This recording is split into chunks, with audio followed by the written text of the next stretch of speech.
So as usual, the media only gets half the story. So I did a little digging, and my inside sources confirmed the truth about this ruthless Hollywoodstuntz gang. Folks, I'm afraid to tell you the truth is a little bit more horrifying than what the media is telling you. If you think what you've heard so far is bad, then wait till you hear this.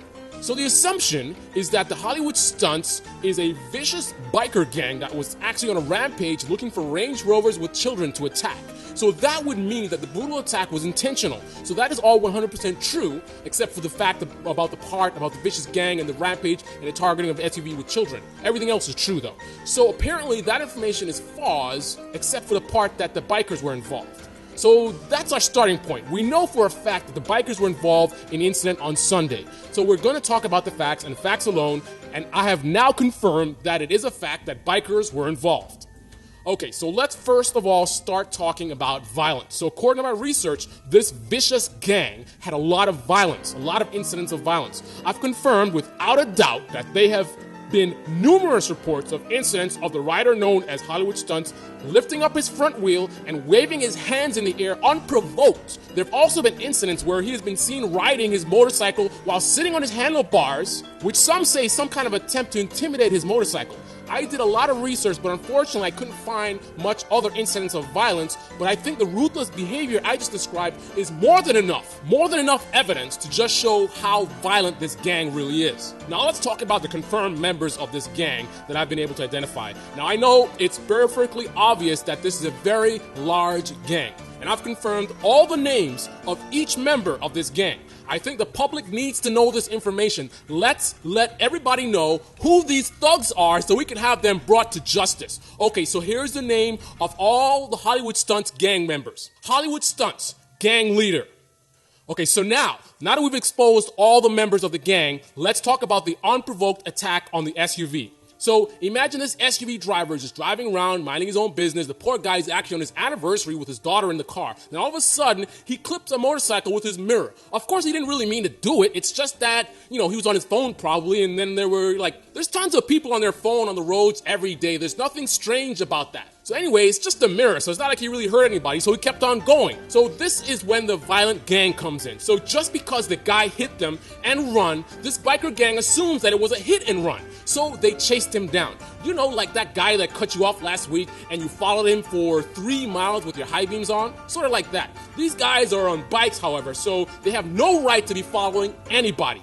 So that was the first mistake. If someone hits you with their car and drives off and you're in a car, you should follow them, get their license plate number, and call the cops. If you're on a motorcycle, however, common sense tells you that you should let them go. There's no way the police are going to believe your word over theirs anyway. Okay, so they chased him down and they get on the highway, and this is where the notorious video begins. Pretty soon you see a gang leader, Hollywoodstuntz, pulls in front of the SUV and actually, hang on a second. Scratch that, guys. The Hollywoodstuntz was actually not on the highway at all. Apparently he was in Queens at the time.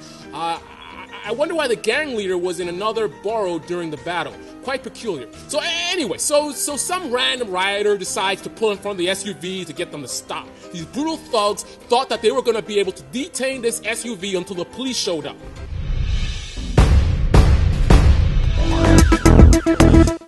Now, if I were in an SUV with my family in a car and some brutal gang members try to hold me up and feed me to the police so I can potentially end up in jail for a hit and run, I'm sorry, but I'm not going to stick around. I mean, think about it for a second. The only thing standing between you and jail is a bunch of ruthless thugs that the police are not going to believe over you anyway.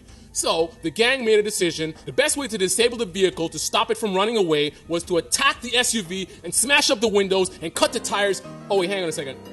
Okay, clearly you can see in the video that the windows aren't smashed up, and if the tires are slashed, you can't drive on a highway so fast in a heavy SUV, or can you?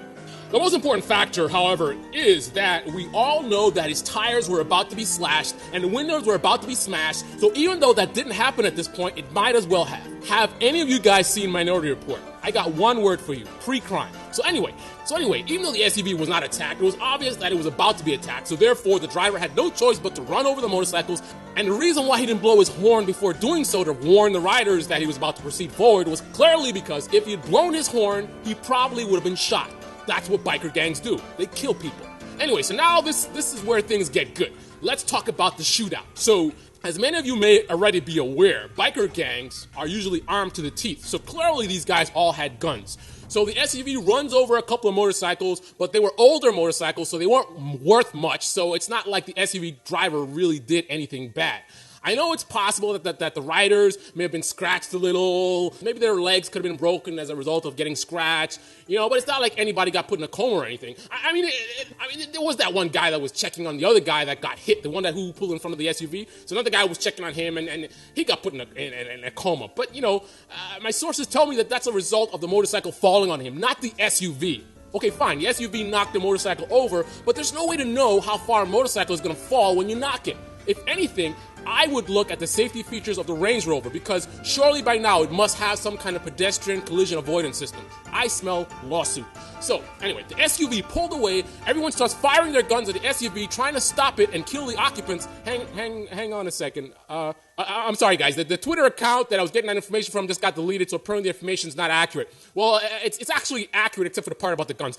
Anyway, for some reason, I'm not sure why these gang members didn't fire at the SUV as it was pulling away. I'm pretty sure if you run over a gang member in front of a gang with no witnesses, then you're probably going to get shot. My assumption is the reason why they didn't fire at the SUV is because the gang leader was not around to give the order. Another theory is that they might have suspected that the SUV was bulletproof and they didn't want to waste ammunition better suited for the upcoming assassination and police standoff, but that's just a guess. Okay, so this is where the story gets even more bizarre. So instead of shooting at the SUV and killing the driver, who just ran over one of the gang members, they decided to just follow the SUV and get the license plate number while they waited for the police to show up and lock this guy up.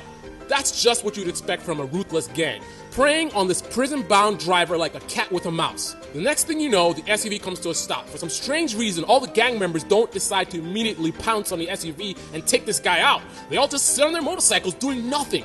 This is the kind of thing that you'd expect a law-abiding citizen would do. Actually, one guy did get off his motorcycle and attack the SUV. Well, if you had half a brain, you'd probably realize that the guy who got off his bike was probably like a gang lieutenant or some kind of battle sergeant. I know what your next question is. Wondering why, with the mob mentality, when the one guy got off his bike to approach the SUV, why the others didn't follow him as well? Well, again, if you had half a brain, you'd realize that this guy was probably a ruthless lieutenant and everybody else was probably afraid of him. He's probably the kind of gang member that would snap your neck if you looked at him the wrong way, even if you're his mother. Would you risk pissing him off? That's what I thought.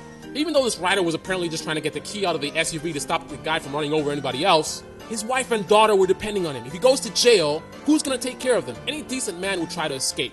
So he pulls forward and knocks over yet another bike. Yes, I know he could have turned slightly to the left and avoided hitting this bike, but how else is he supposed to send a message? This is how you deal with biker gangs. You have to take on the alpha dog mentality. Let them know who's boss. I know it didn't work on the highway the first time, but what kind of idiot gives up on the first try?